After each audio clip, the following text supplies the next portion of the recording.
নমস্কার।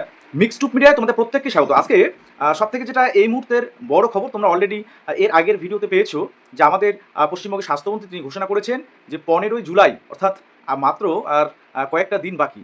তো 15 জুলাই পরবর্তীতে আমাদের রাজ্যে নার্স, ডক্টর অর্থাৎ স্বাস্থ্যক্ষেত্রে স্বাস্থ্যকর্মী নিয়োগ বিজ্ঞপ্তি আসতে চলেছে। এবার এই যে নিয়োগ বিজ্ঞপ্তিগুলো আসতে চলেছে, সেখানে যেমন গ্রেড 2 রিক্রুটমেন্ট আছে, অর্থাৎ গ্রেড 2 স্টাফ নার্স যেটা পার্মানেন্ট পোস্ট, সেটা যেমন রয়েছে, পাশাপাশি সিএইচও, সিএইচএ এবং এএনএম পোস্টিং। তার সাথে আর একটা বিষয় সেখানে কিন্তু উঠে আসে, সেটা হচ্ছে এই যে বিপিএসসি অর্থাৎ ব্লক প্রাথমিক স্বাস্থ্যকেন্দ্রগুলোতে যে আঞ্চলিক প্রার্থীদের যে নিয়োগের কথা হেলথ মিনিস্টার বলেছিলেন আগে, তো সেই বিষয়টাও কিন্তু প্রসঙ্গক্রমে এখানে উঠে আসছে। আচ্ছা, এরপরে তোমাদের সিলেবাস বিষয়ে, অর্থাৎ যদি নার্স নিয়োগ হয় তাহলে তো এক্সাম হবে। এবার সেই এক্সামে সিলেবাস কী কী থাকতে পারে বা এক্সামটা কবে নাগাদ হতে পারে, সেই বিষয়টা কিন্তু সবথেকে গুরুত্বপূর্ণ হচ্ছে। একদিকে অনেকেই যেমন তোমাদের কোয়ারিস রয়েছে, তোমাদের যত কোয়ারিস রয়েছে, যেমন কারো কোয়ারিস রয়েছে যে ডব্লিউবিএইচআরবির চেয়ারম্যান কিন্তু এখনও নিয়োগ বা নিযুক্ত হননি, তাহলে নিয়োগ কিভাবে হবে। আচ্ছা, এটাও একটা কোয়ারিস ছিল।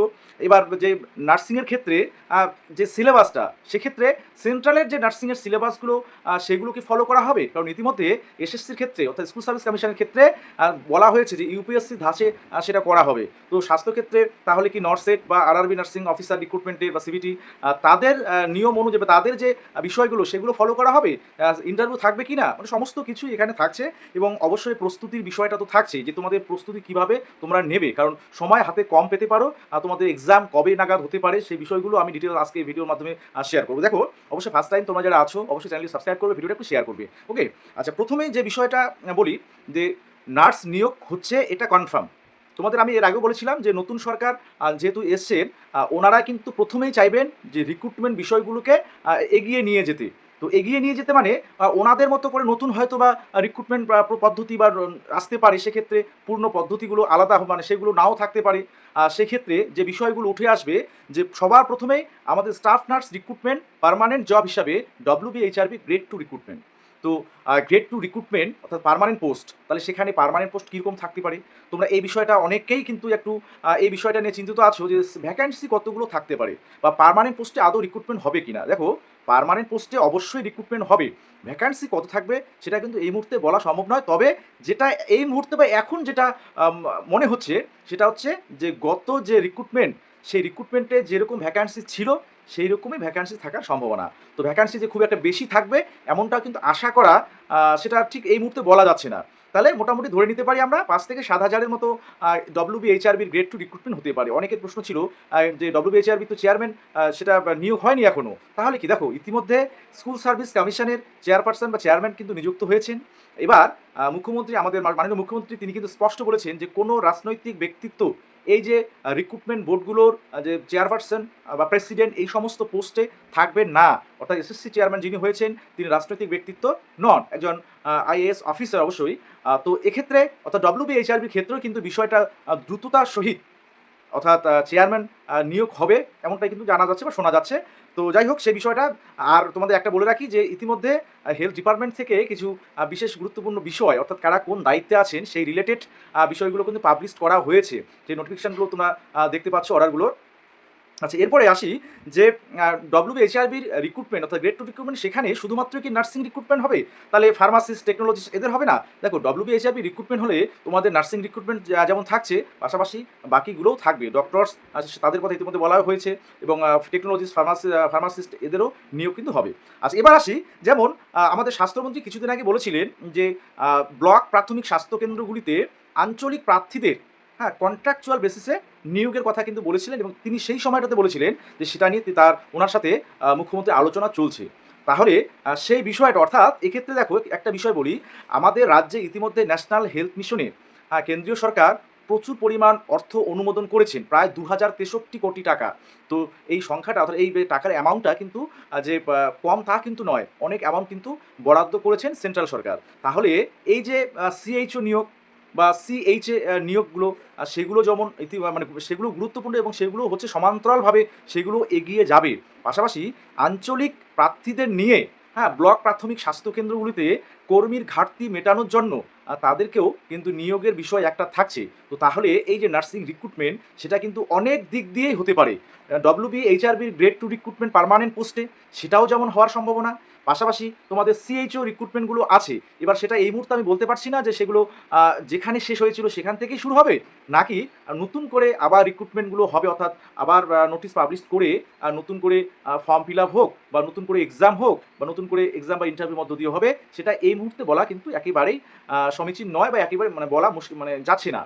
তো যাই হোক, তো এএনএম দের আছে পোস্টিং। দেখো এএনএম তো গভর্নমেন্ট প্লেসমেন্ট দেয়, তো তোমাদের নিয়ে চিন্তার কোনো কারণ নেই। গ্রামীণ স্বাস্থ্য ব্যবস্থা উন্নতি করতে গেলে তোমাদের নিয়োগ দিতেই হবে, এবং সে বিষয়ে একটা কথা নিশ্চিতভাবে তোমরা এই কথাটা মনে রাখতে পারো যে তোমাদের নিয়োগ এই জুলাই বা পরের মাসেই, হ্যাঁ জুলাই অগাস্টের মধ্যে হওয়ার সম্ভাবনা প্রবল হচ্ছে। কাস্ট ক্যাটাগরি রিলেটেড কোনো প্রবলেম থাকলে এএনএম যারা তোমরা করেছো 2023-25 ব্যাচ, তোমাদের কোনো চিন্তা নেই, আগস্টের মধ্যেই তোমাদের কিন্তু রিক্রুটমেন্ট অর্থাৎ তোমাদের প্লেসমেন্টটা সেটা কিন্তু তোমরা পেয়ে যাবে। ওকে, অর্থাৎ পুজোর আগেই, অর্থাৎ এবারে পুজোটা তোমাদের খুব ভালো কাটবে, এটা আমি বলতে পারি। ঠিক আছে, আচ্ছা এরপরে বিভিন্ন যে বিষয়গুলো যে সিলেবাস সংক্রান্ত আর এক্সাম, তো তার আগে আমি বলি যে তোমাদের যারা তোমরা অনলাইন যেমন মক টেস্ট আমি 10টা করে নিচ্ছি, হ্যাঁ তোমরা সিলভার মেম্বারশিপ 59 সেটা নিয়ে যেমন সেই অনলাইনে মক টেস্টগুলো পার্টিসিপেট করতে পারবে।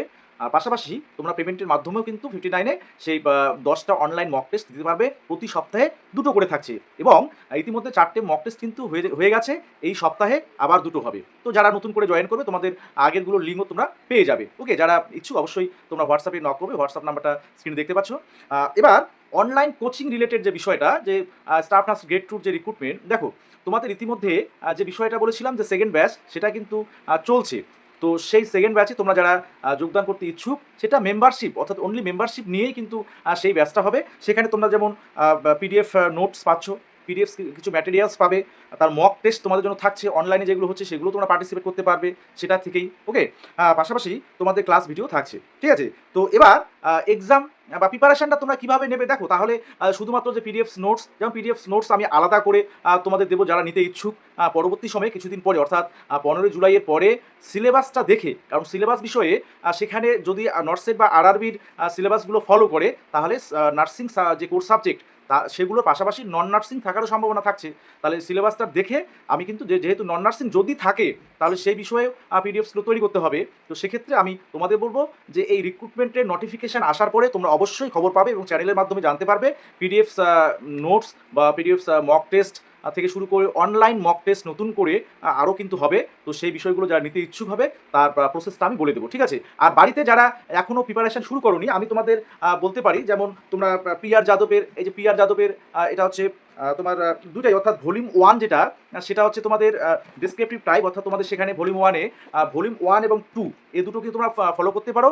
আমার চ্যানেলে দেখবে তোমরা নিচের দিকে সেই যেগুলো ভালো লাগবে, অর্থাৎ পিআর যাদবের ভলিউম 1, ভলিউম 2, টার্গেট হাই, পাশাপাশি আরআরবি নার্সিংয়ের বিভিন্ন কিন্তু বই আমি ট্যাগ করে দিয়েছি এই ভিডিওর, তোমরা দেখবে নিচের দিকে। তো সেখান থেকে তোমরা পারচেস করতে পারবে, সোজা ডিরেক্ট ফ্লিপকার্টে গিয়ে তোমরা কিন্তু নিতে পারবে। কারণ কেন বলছি, তোমাদের যারা প্রস্তুতি এখনও নেওয়া শুরু করোনি, যে ভাবছো যে আদৌ হবে কি না, এই তো কিছুদিন আগে হয়ে গেলো, কয়েকদিন আগে কিন্তু শোনা গেছিলো বা অনেকেই কমেন্ট করেছিল যে জাস্ট কিছুদিন আগে যে নিয়োগটা হয়ে গেল আর স্টাফ নার্স রিক্রুটমেন্ট এই বছর আর হবে না। আমি তোমাদের বারবার বলেছিলাম যে না, স্টাফ নার্স রিক্রুটমেন্ট হবে, কারণ একটা সরকার যখন নতুন সরকার আসে তখন তাদের যে মেইন প্রায়োরিটিগুলো থাকে চাকরি দেওয়ার। তো সেক্ষেত্রে স্বাস্থ্যক্ষেত্রে আর শিক্ষাক্ষেত্রে এই দুটো ক্ষেত্রে কিন্তু সব থেকে অগ্রাধিকারটা বেশি থাকে। স্বাস্থ্যক্ষেত্রে টিচার রিক্রুটমেন্ট হতে চলেছে, অলরেডি এসএসসির চেয়ারম্যান নিযুক্ত হয়েছেন, ডব্লিউবিএইচআরবি চেয়ারম্যান অতি শীঘ্রই নিয়োগ হবেন, এবং নার্সিং যে রিক্রুটমেন্টগুলো আবার শুরু হচ্ছে। তাহলে 2026-এ তোমাদের এক্সামগুলো পুজোর আগে এক্সাম হতে পারে বা পুজোর পরে পরেই, তোমরা ধরে নিতে পারো পুজোর আগে অথবা অক্টোবরের দিকে যদি হয় তাহলে সময়টা কিন্তু তোমরা খুবই কম পাবে, কারণ জুলাই মাসে যদি নোটিফিকেশান শেষের দিকেও আসে তাহলে অগাস্ট পর্যন্ত তোমাদের প্রায় 1 মাসের মতো হয়তো বা তোমাদের এই ফর্ম ফিল আপের বা ফর্ম অনলাইন অ্যাপ্লিকেশনের ডেট থাকবে। তাহলে অগাস্ট, তারপর সেপ্টেম্বর শেষ বা অক্টোবরে তোমার পুজো আসবে, যে 2 মাসের ডিফারেন্স যেটা গত বছর হয়েছিল, অর্থাৎ বিগত বছর যে রিক্রুটমেন্টটা হয়েছিল সেখানে কিন্তু যে সিবিটি হবে তার নোটিশের 2 মাসের মধ্যেই কিন্তু সিবিটিটা নেওয়া হয়েছিল। তো সেরকম যদি হয় হাতে সময় খুবই কম। ঠিক আছে, আর যদি একটু সময় দেওয়া হয় তোমাদের তাহলে নভেম্বর বা ডিসেম্বরে এক্সাম হবে। ওকে, তো এটা তোমার নিশ্চিত থাকতে পারো। তাহলে প্রিপারেশন জোর কদমে চালিয়ে যেতে হবে। তারা এবারে নার্সিং এই এক্সামগুলো দেবে, সে পার্মানেন্ট যে পোস্টের যেগুলো রিক্রুটমেন্ট হবে বা কন্ট্রাকচুয়াল বেসিসে যেগুলো হবে সিএইচও সিএইচএ বা ব্লক ভিত্তিক যে নার্সিং রিক্রুটমেন্টগুলো হবে, সেগুলো জন্য তোমরা কিন্তু অলরেডি অনেকেই প্রিপারেশন শুরু করে দিয়েছে। তোমরা যারা এখনও বসে আছো, নতুন যারা রেজিস্ট্রেশন পেলে তোমরা ভাবছো যে তোমরা চান্স পাবে কিনা, তোমাদের প্রথমেই আমি বলেছিলাম যে না, রিক্রুটমেন্ট হওয়ার আগেই অর্থাৎ নোটিফিকেশন পাবলিশ হওয়ার আগেই তোমাদের যে আমি বলেছিলাম যে জুলাইয়ের দিকেই তোমরা পেয়ে যাবে, ফার্স্ট বা সেকেন্ড উইকের মধ্যে পেয়ে যাবে। তো সেই মোতাবেক তোমরা কিন্তু রেজিস্ট্রেশন পেয়ে যাচ্ছ বা পেয়ে গেছো। তো তোমাদেরও প্রস্তুতি জোর কদমে এখন নিতে হবে। তা সকলেই প্রস্তুতি নেওয়া শুরু করো। আশা রাখবো তোমাদের হাত ধরেই আমাদের পশ্চিমবঙ্গের স্বাস্থ্য ব্যবস্থা আরও উন্নত হোক। তোমাদের নিরলস পরিশ্রম, তোমাদের নার্স এবং ডক্টরবাবুদের, ফার্মাসিস্ট, টেকনোলজিস্ট সবার ঐকান্তিক প্রচেষ্টায় এবং ঐক্যবদ্ধভাবে কাজের মধ্য দিয়ে আমাদের পশ্চিমবঙ্গের স্বাস্থ্য ব্যবস্থা আরও মজবুত হোক, আরও উন্নত হোক, এই আশা রাখি। অবশ্যই সকলে ভালো থাকবে এবং সুস্থ থাকবে।